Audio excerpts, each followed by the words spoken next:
So I would like to welcome you again. Today, I will be presenting a paper that is titled Addressing the Weakness of Innovation Policies and Public Sector Innovation. We'll talk about a case study which is a comparison of innovation ecosystem between Dubai Future Accelerator and Feras.Naser.com. So this will be presented for the Public Sector Management Conference in Jordan that will happen on the 26th of October. And this is the online version of the presentation. So without further ado, let's have a look at the presentation content and what we will be talking about. In this presentation, I will be talking about why do we need innovation and where does innovation come from. Then I'll be talking about innovation in Jordan and in the United Arab Emirates. Then I will talk about innovation policies. What are the best practices of innovation policies all around the world? Then I'll be talking about trends of public sector innovation. Then we'll be doing a case study of Dubai Future Foundation, making a comparison between Dubai Future Foundation approach to innovation and Feras.Naser.com. Then we'll have a case study looking at Feras.Naser.com. Then we'll end with conclusion and recommendations, where we have come up with $100 million solution to make the ecosystem a reality, which can help many nations around the world, and it can ignite trust among nations, as well provide a new push for innovation on a global scale. So without further ado, let's start. It's a rather long presentation. So why innovation? Innovation helps in terms of adaptability. If you are innovative, you can adapt. You have several products. You have several revenue streams, and you are able to move in a more flexible way in an uncertain world. So, and we can see this clearly. For example, some companies did not have sufficient product portfolio, and they have collapsed. The second one is growth, and we see this clearly in the case of iPhone. Look how many iPhones were sold in a very short period of time. So for sure, the innovation of the iPhone has led to higher growth.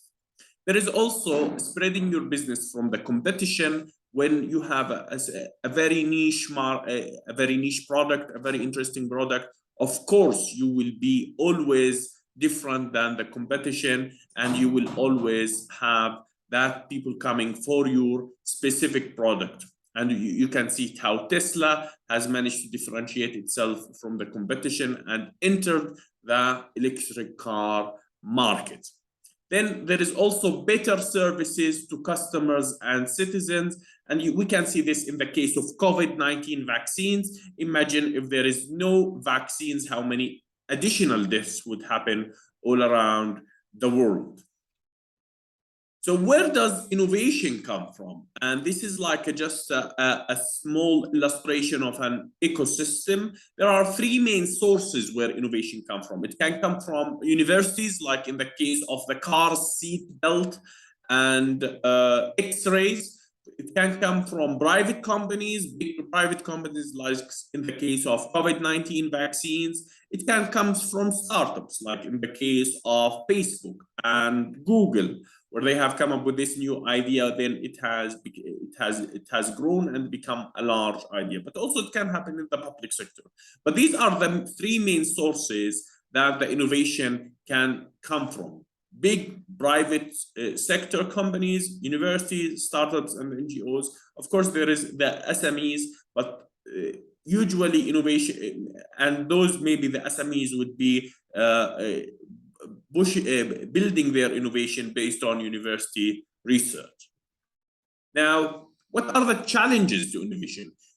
Many young people come to me and they say, we don't know what new idea will make it in the year 2023 or in the year 2024. We don't know which direction will lead to growth. So there is lack of ideas, lack of knowledge, and it's always connected to R&D budget. You see this uncertain youth, they are not sure which path to follow. This is highly associated with the lack of confidence in their ideas and the knowledge that whatever they will be building, it will lead to growth, it will lead to prosperity.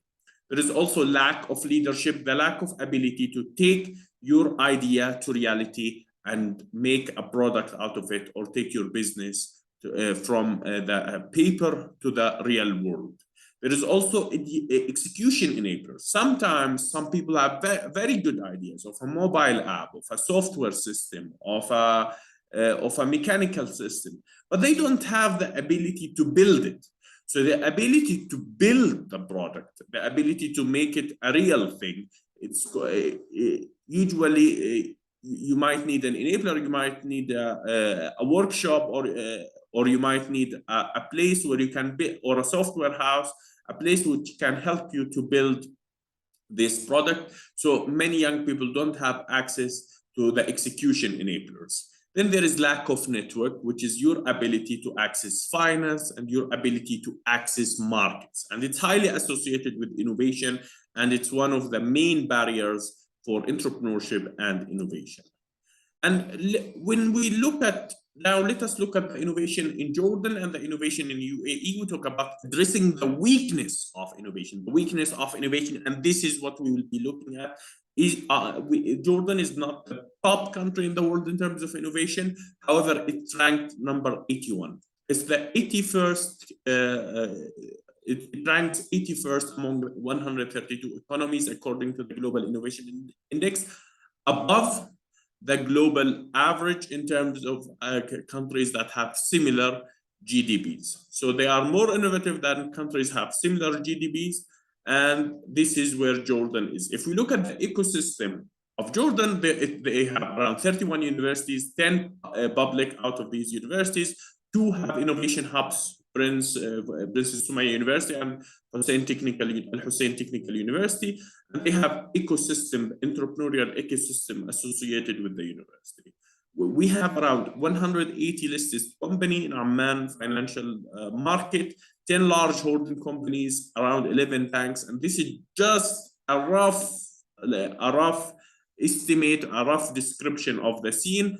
There is almost 1,000 startups, and maybe 10 of them has a valuation between $10 million to $100 million, and tens of public entities. This is just to describe the ecosystem in Jordan. If we look at UAE, we see that UAE is ranked 33rd country among 132 economies. This is according to the Global Innovation Index, and it's below the average. It's below other countries who have similar GDP. And if we look at the innovation ecosystem in UAE, we see there are 32 universities, 10 public, or 33 universities, 10 public. There are 2 with innovation ecosystem. This is Masdar and maybe American University in Sharjah. Also, there are independent ecosystems like Silicon Oasis and Dubai Future Foundation ecosystem, as well N5 and many others. There's around 179 listed companies in Dubai financial markets, 79 listed companies in Abu Dhabi financial markets, hundreds of large holding companies and banks and large sovereign wealth funds. Around 1,000 startups, 3 of them are unicorns or has managed to reach the unicorn status, although it should be mentioned that there was around 316 unicorns in the world between 1st of January and 1st of January 2021 and 31st of August 2021. So it's not a large share.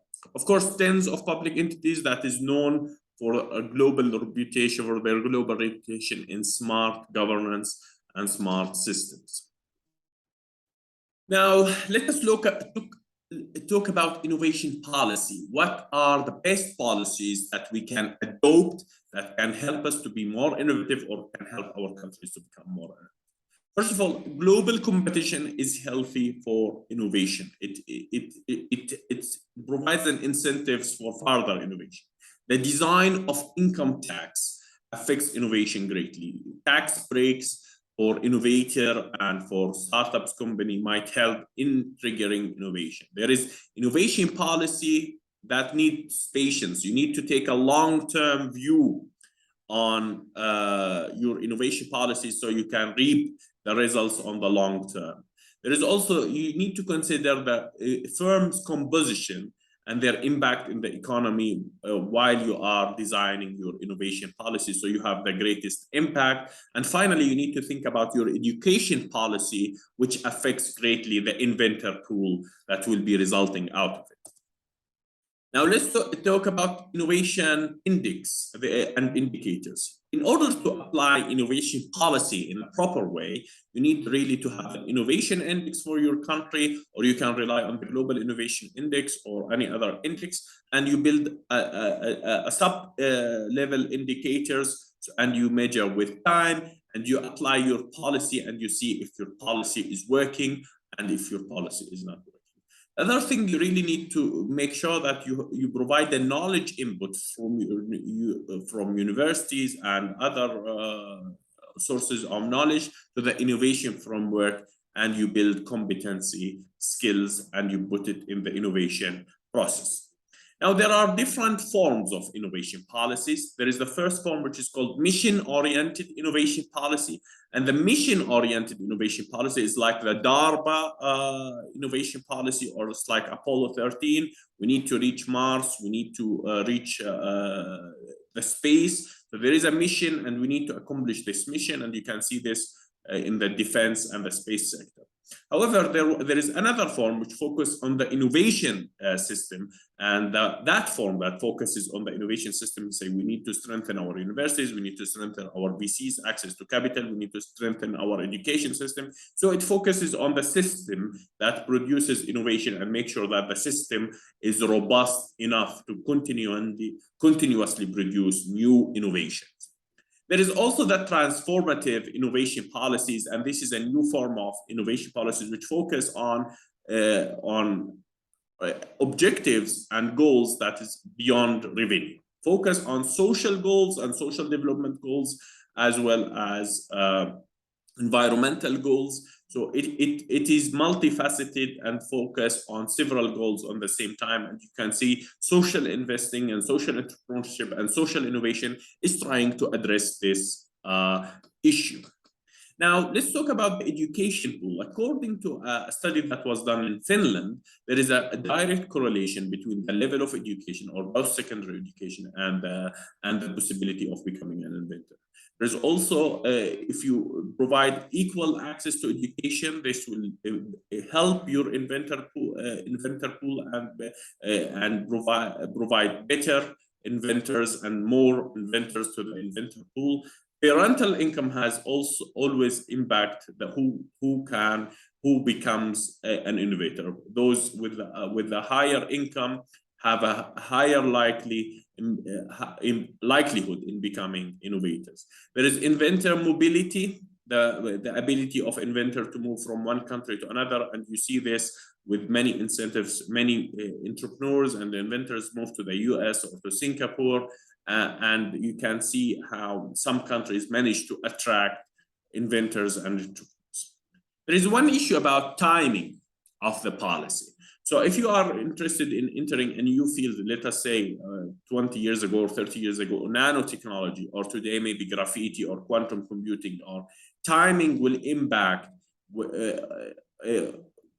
what results you will be able to reap out of this policy. So you need to be able to time your science, technology, and innovation policies. Usually the ones who enters first are the ones who are able to reap the benefits. Now let's talk about public sector innovation policies. That was just general innovation policies. Now we need to talk about the public sector innovation policy. And the public sector innovation policy is important because the public sector almost forms 30% of the GDP in a country. So the first thing we need to know that the public sector have different incentives and different risk structure than the private sector. And this is a challenge. This is why you need to work around the structure in order to create innovations in the public sector. There is two forms of innovation or entrepreneurship in the public sector. There is direct public sector innovation, which include the manipulation of the environment to make it more competitive, to make it to provide a better public good, the creation of new services, and the improvement of the current services. There is indirect public sector entrepreneurship, which is about creating stimulating the private sector to produce public goods or changing the private sector rules through maybe innovative challenges. Say, for example, we have this challenge in the healthcare. We have a company that can address this challenge. It will be rewarded with public money and so on. So there is these direct entrepreneurship innovation, and there is indirect entrepreneurship innovation in the public sector. Now, there are four types of innovation in the public sector. There is one, enhanced innovation. This is certain, like we will be doing digital transformation. Everyone in the world is doing this. So this is, we know clearly what will be the results out of this. There is bottom up innovations, like all government employees using WhatsApp, because WhatsApp are on the phones of all government employees. Then you have directed. This is the one that we have a mission. We need to reduce unemployment or poverty by 10% or by 15%, or we need to have a poverty level less than 8% within 2 years. And this is focused on a mission. There is the uncertain, which uses radical technology or anticipatory innovation of the future. You think about new ideas, new concepts, and you work around them. Now, let us talk about public sector innovation policy. There is the challenge. There is lack of competition. There is need for openness. There is but the public sector employees have constrained ability to act. There is intolerance to failure, and there is difficulty of perceiving demand, and there is the problem of institutional size. So how you can solve this? How you can fix these problems? There is the first approach, which is about creating a social. Sorry. So there is the first approach, which is about creating a social environment where you can build connections with the private sector and you can exploit opportunity with the private sector. So like conferences and so on, so people from the private sector can come and meet people from the public sector. There is the one about creating incentives for public sector entrepreneurial actions. If you create a new good or a new revenue service, you will be rewarded with a promotion, and so on. There is the creating a competitive market structure and competitive market forces within the private sector, making different entities compete with each other. And there is the problem of institutional size, the size of the institution. Now, it's also important to talk about context. The political, the technological, and the social context impacts which products and which services will be created, which in many cases in the public sector, which in many cases will be either new service, an administrative process, a technological process, a conceptual innovation, or a governance innovation. So in Jordan, for example, when you read when the prime minister is appointed, he's appointed with a mandate of action. And that mandate of action would impact what innovations will be created in the government or in the public sector within that prime minister period. It can be associated with unemployment, it can be associated with digital transformation, it can be associated with better governance. So it affects how the context affects which innovations will be created in the public sector. Now, globally, we need to talk about public sector innovation trends. And this is based on the OECD report for the years 2019 and 2020. There is 3 trends from 2019. That the first one is that the government should move from visible to non-visible, the ability to renew your passport or the ability to do a government paper without being seen and without interacting with the citizens, like doing this online and so on. There is the trend of opening doors. people have access to government employees, and government employees have access to people. There is the machine readable world. There is this one, which is about having your barcode, having your passport being read by the machine, and having your ID card being read by the machine. This is trends, global trends that many public sector entities all around the world has been adopting. There is the year 2020, there are another trend that is associated with what was happening in the world. The first trend was innovative COVID-19 responses, and we have seen an increase in the digital transformation, the use a greater level of social care and solidarity, the use of tracking apps, and forging a path to recovery. Many governments started to think how they will forge their path to economic recovery, and many also government seeks bottom-up solutions from hackathons and some hackathons or similar approaches to bring new ideas from the public. Now, the second trend from 2020 is seamless government. And this is a continuation to the 2019 trend, which included proactive and automated services, matrix government, making bureaucratic and sectoral boundaries permeable, and anticipatory government. So you're having that government that is anticipate what kind of innovation will happen. Another trend is focusing on the overlook, bridging between the rural and the urban divide, new opportunities for the often neglected, and new beginnings for those who do not fit the recognized persona system. The last trends will be talking about that the government starts collecting data from their citizens, and this is raised the question: is the government a public provider or is a big brother? And this is also associated with the amount of data that is being collected. There is data harvesting and monitoring for different citizens, especially in the healthcare. And there is a special interest in the facial recognition technology and biometric data. Another trend was focusing on upskilling and investing in people, making sure that the people are digital savvy and they are ready for the AI revolution, and they have the socio-economical skills that can help them to cope with the challenges of the third decade of the 21st century, and also included infusing the public sector with innovative talents. Now, it's good that we focus on some of the innovations that was made by Feras Naser ecosystem. One of the ways of triggering innovation in the public sector is through a special form of innovation called Innovation Stream. And Innovation Stream is a website where it has a group of studies.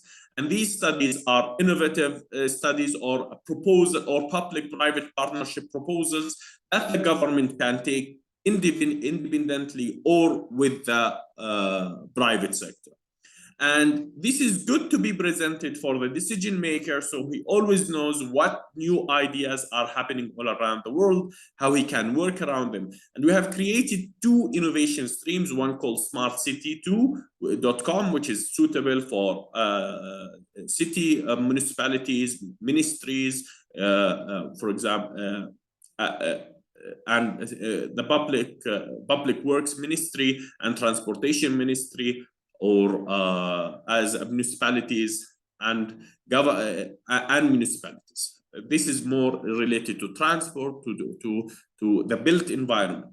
The third innovation stream that we have created is called Jordan Tourism 2, which is focusing on tourism and new ideas in tourism. And this was presented for one of the decision makers in the tourism sector in Jordan.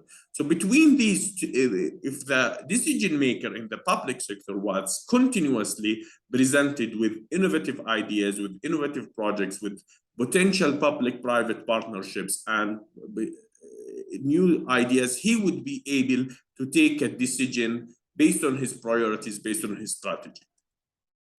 Now we come to the case studies, and now we need to make a case study between Dubai Future Foundation and between Feras Naser. And the purpose of this study is we are trying to forge a path for $100 million to get for FerasNaser.com innovation ecosystem, so we can push innovation on global scale, and we can push even trust among nations.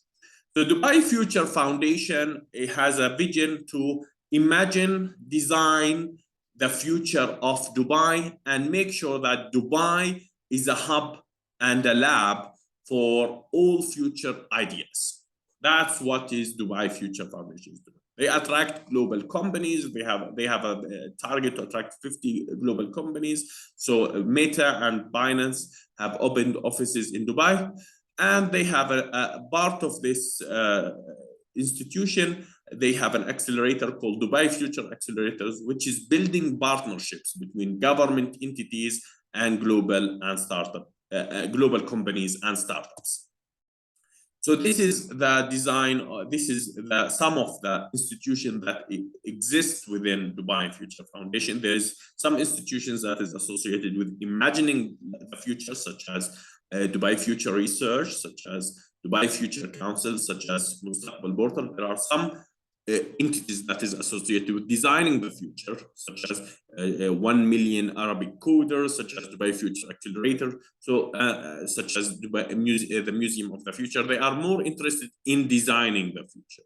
And there is the institution that is interested in the execution part, and this is associated with Dubai government entities.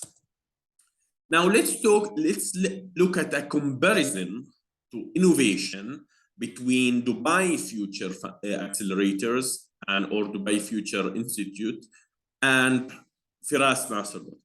So there is the first thing, there is the first category of comparison, which is associated, what types of public sector innovations can happen out of from Dubai Future Accelerator.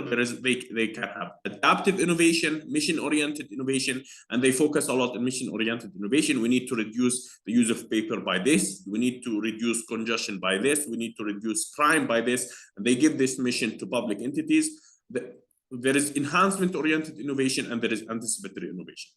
For FerasNaser.com, he focused on special forms of innovation. The first one is called innovation streams, which is about these group of ideas and new innovations that is presented to the decision maker. And he also have a mission-oriented innovations where he presents young people with opportunities in an envelope fashion. The young person wants to work on a new idea, and FerasNaser hand him an envelope, and in this envelope there is a business proposal and opportunity that he should pursue and he should take forward. There is also that innovation seeds, which is on the website. You can see many logos, and each logo have a website, and this website there is explanation on the innovation seed, the new seed that you can be working. So this is what types of innovations are generated by Dubai Future Accelerator and by FerasNaser.com. This is the comparison between the two. Then we need to look at the concept generation model. So this is very interesting. The concept generation model for Dubai Future Accelerator, that they set a mission. They write a mission. We need to reduce crime by 50%. We need to reduce congestion by 30%. So they write a mission, and they provide it, they announce it, and they expect ideas, solutions to come from startups and the private sector. And based on those ideas, they build partnerships with government entities. For FerasNaser.com, Feras is the main originator of the ideas. So he writes about the ideas, he writes the innovation streams, he is the one contributing, but young people can also bring their own idea to join the community and enjoy the benefits, enjoy the supervision, enjoy being part of this innovation community. And the development of these ideas, the execution part, will be done by global network of talent or by local entrepreneurs or early on entrepreneurs. Now let us look at the execution model. So as we said earlier, the idea originator in the case of Dubai Future Accelerator, or the solution originator, will be a startup or a global company. They are expected to execute the project. Now, in the case of FerasNaser, he execute and lead the executions on many the early on ideas. However, the execution quality is limited due to the limited resources.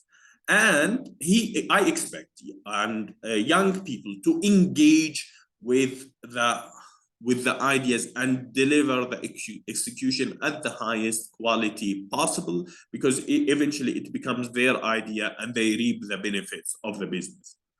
Now let's talk about impact. What was the impact of Dubai Future Accelerator? They have enlightened Dubai with many new ideas. They have some social media channels that people are watching, and they have built international companies, and many entrepreneurs ended up deciding to move to Dubai. And for FerasNaser.com, we reach around 380 ideas published on the website. There is around 1,700 students from 82 countries, 3 global potential partnerships with global talents. So this is the impact that we have out of our work. Now, resources. Now, Dubai Future Accelerators is using their own budget, the Dubai Future Foundation budget, as well as they are backed by different Dubai government entities budget, while Feras Naser is using his very limited personal funds. Now, attraction and engagement. Dubai Future Foundation has a strong brand backing of the government, strong publicity, unique architecture. Feras has a decent brand and a decent collaborations. Achievements. What have been achieved so far? So this is also important to discuss, because it has been maybe 9 years or 8 years that the start. FerasNaser.com started around the year 2019. So achievements, so we are talking about 9 years and 3 years. So there are several partnerships and business partnerships were delivered in the case of Dubai Future Institute. However, there is no noticeable innovation that was presented in Dubai Expo. There was no COVID-19 vaccine, for example. There was no COVID-19 vaccine that has come out from Dubai Future Foundation that was the result of this work. But they have managed to attract many global companies to the city of Dubai. But those companies cannot be counted as indigenous innovations. There was a new unicorn emerging out of Dubai called Swivel, which is an on-demand bus service or on-demand microtransit service. Also, it should be noted that there was around 316 unicorns in the world between the 1st of January 2021 and the 31st of August 2021. Now, for Feras Naser, we have around 380 ideas. We published 40 domains. We have 3 active seats. We reached students from 82 countries, and we approached VCs in London. And this is what achievements we can talk about so far.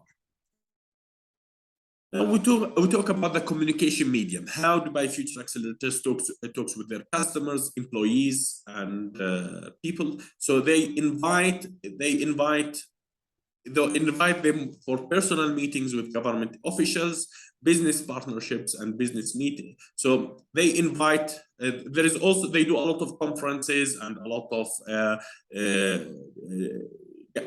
panel gatherings.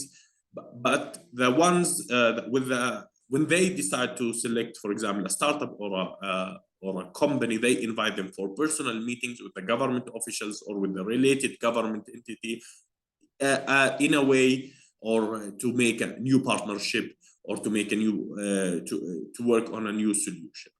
Feras Naser approach to communication. He has many social media channels, but also he has the websites published on the ideas are published on the website. Also, he do a lot of training courses, online training courses, and we have something called Leadership Wednesdays, where we supervise the work of our leaders every Wednesday.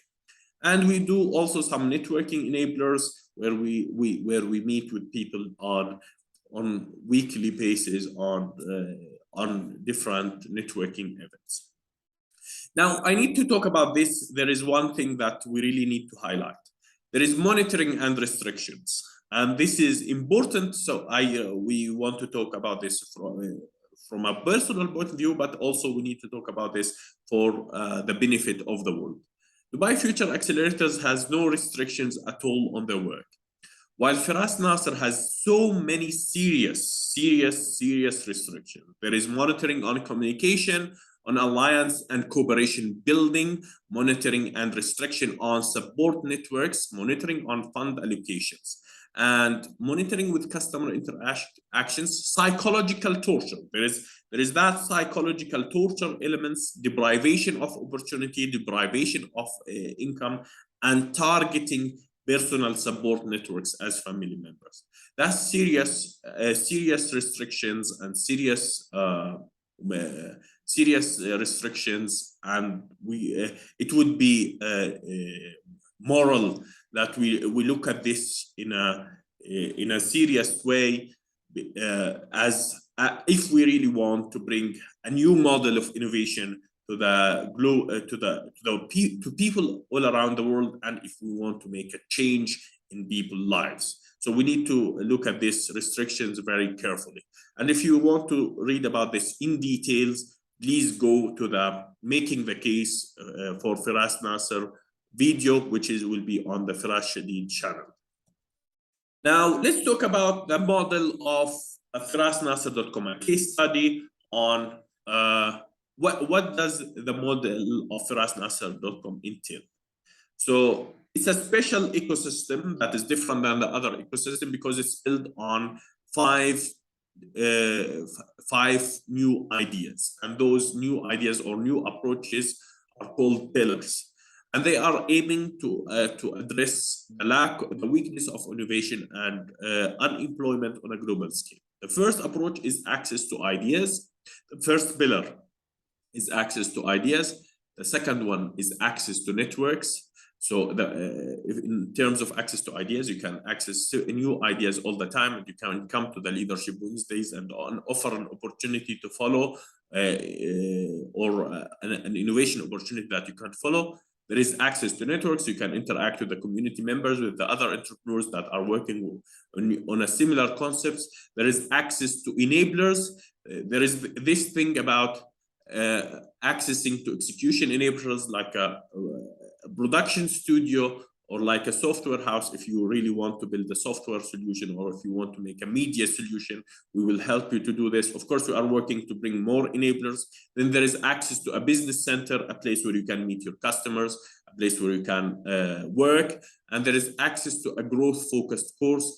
We do two courses, one related to leadership and the other one is related to entrepreneurship and education, which help you along the way of your journey of building your innovation seed, and we provide the supervision for that. So this is a case study of ferasnaser.com and what is different about this system.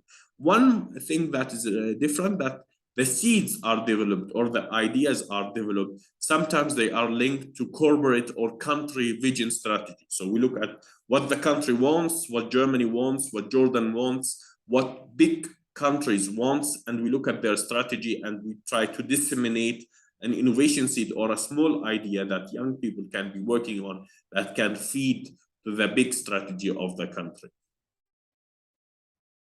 Now, I need to talk about the potential. There is a great potential for this work to create a dramatic change in the innovation outlook on a global scale and build partnerships among young people all over the world. It has the possibility of addressing the weakness of innovation, building partnerships and trust among nations. The ecosystem has some traction, around 380 business seeds. We have Leadership Wednesdays, more than 8 Leadership Wednesdays has been done, 1,700 students in 82 countries, and we have built global partnerships that is worth pursuing. And all of this was done under extreme restrictions and extreme monitoring on Feras Naser. And there is a path to get $100 million. There is a path to get $100 million for this project. We'll talk about it. I just want to talk about the possibility of engaging young people in the opportunity and the process of creation. One thing is that the opportunity is presented in an envelope fashion This is one thing where we meet in a leadership Wednesday and we write the business proposals and we hand them to young people in an innovative fashion, so he feels about the importance of the thing that he'll be working. We provide continuous supervision and support, and we make to overcome the uncertainty, and we provide community support. There is a wide range of ideas that young people can be choosing from, and they can be pursuing and building. Moving forward, as I said, there is a path to get $100 million for this ecosystem. If you can help, please don't hesitate to be in touch. We really need support for this. This path will regain trust among nations and will build new institutions in Jordan and Europe, possibly all around the world, and will provide an inspiring story for young people from all around the world. A story of something that was created from nothing, that provides services, that provide new paths for people, that provide a new path for trust building, a new path for innovation, a new path for opportunity, a new path for creating ideas and experimenting with new concepts. And it would be an instrumental change in people's lives. Now, you can know more about Feras Naser Valuation. You can know more about this $100 million. Feras Naser Valuation and the human rights violations against him by going to the YouTube channel Feras Shadid. Go to this channel, look at the valuation and the human rights violation, the valuation and the human rights violations that happened against him, and hopefully we can push this project forward. Now, let us end with some conclusion and recommendations for this. So, conclusion about innovation strategies and recommendations. Best practices, innovation policies has to be adopted. The ones that has worked somewhere else, it would be good if they work here. Understanding global innovation trends, such as the public sector innovation trends, and trying to seize the benefits of those trends. The innovation streams, the ones that we talked about, that one of the outputs of Feras Naser company, and access to ideas can be instrumental, making a significant change in engaging public sector with new innovations. The public sector employee or the decision maker is always subjected to new ideas, and he can find an idea that he would really like to push forward for. FerasNaser.com innovation strategies are more suitable for low GDP countries. This approach is more suitable for the digital world. All people have access to the internet, or many people have access to the internet, or a large part of the world population have access to the internet. And now travel is way easier than before. So with the access to